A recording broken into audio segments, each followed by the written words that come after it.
Welcome to another video, guys. My name is Zero and this is another quick guide. However, because Aldous is so new, I will be focusing a little bit more on him, and this will be a little bit of a longer video or a longer quick guide, but it will be for a good cause, so you can learn how to play him as fast as possible with as many bells and whistles as possible. Starting right off, Aldous is another S-tiered unit who will probably be permanently banned until they nerf him in many ways because he is simply too overpowered and strong for the current game. Getting right into his skills, I want to point out his passive, and this passive gives Aldous a shield that is equal to his third basic attack in a series. So attack 1, attack 2, attack number 3, the amount of damage that attack number 3 does, that's the amount of damage that shield can take. It lasts for 3 seconds, and this shield can be activated every 3 seconds, so basically a permanent shield. Contract Soul Steal is Aldous' first active and is a damage buff type skill that powers up Aldous' next base attack. The power up scales with level, equipment, and stacks of up to 200. Each stack of Soul Steal will give Aldous a permanent 25 extra damage points when using this skill. However, when attacking enemy minions or jungle monsters, another 300% damage is added.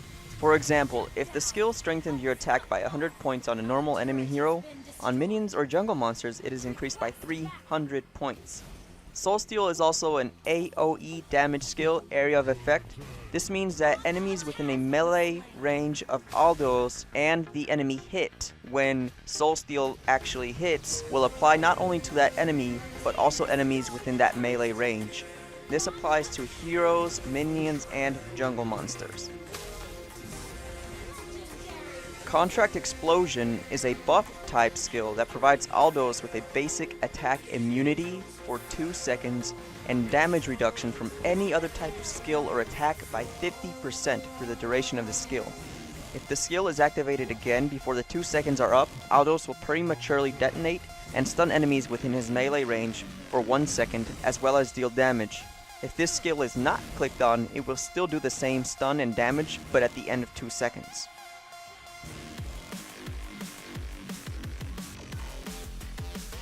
Contract Chase Fate is the global ultimate that has brought Aldous to fame.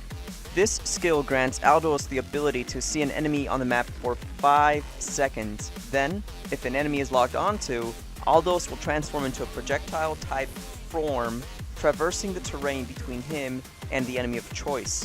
When Aldous reaches the target, a similar effect of that of Jawhead's ultimate occurs, knocking back enemies a distance related to the time spent flying towards his opponent by 10%.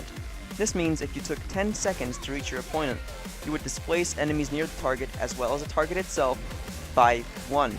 This skill can be cancelled early and you will get an earlier recast time than if it landed, and this time is reduced by 60%. I personally recommend that you take this build because it provides the right balance of armor, lifesteal, damage, and speed.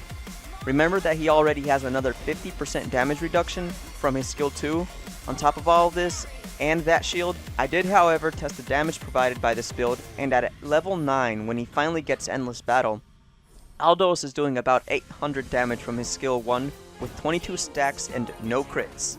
Level 12 in Berserker's Fury, 52 stacks and no crits, deals about 1150 damage, while dealing crits makes it go up to about 2100 damage. Fast forward a little bit to level 15, full build, no potion.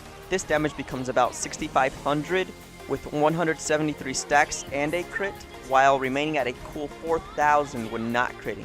Because of all this insane damage late game, I will personally recommend either Assassin Emblem geared towards gaining more gold per kills, also known as the Bounty Hunter talent, or the Marksman Emblem geared towards maximizing critical chance, damage, and the amount of physical attack gained from items, which would be the Weapon Master talent. My best tips for Aldous is that you ensure you get as many last hits with skill 1 as possible to ramp up the stacks early. Make sure you use your ultimate to single out the enemy hiding from the team fight. Charging your skill 1 before initiating an attack in order to do a double cast of skill 1 will make you a stronger player. Using skill 2 as soon as your ultimate lands will decrease damage to the maximum. Taking Purify as a battle spell will avoid being crowd controlled to death when people abuse your ultimate in a similar fashion that people abuse Gujin's skill 1 when he has to run back towards the opponent. Taking tier 2 jungle item Nimble Blade will maximize early game damage by a lot. Make sure you also target the squishies and the enemies that are slow to move around the map, but be careful of the baits. This wraps up the Aldous Kwik guide. It's running a little under 10 minutes, and I think it's worthy of the title Kwik guide, because otherwise I would be taking a full course, and that's around 19 minutes. As always, thank you for watching. Zero out.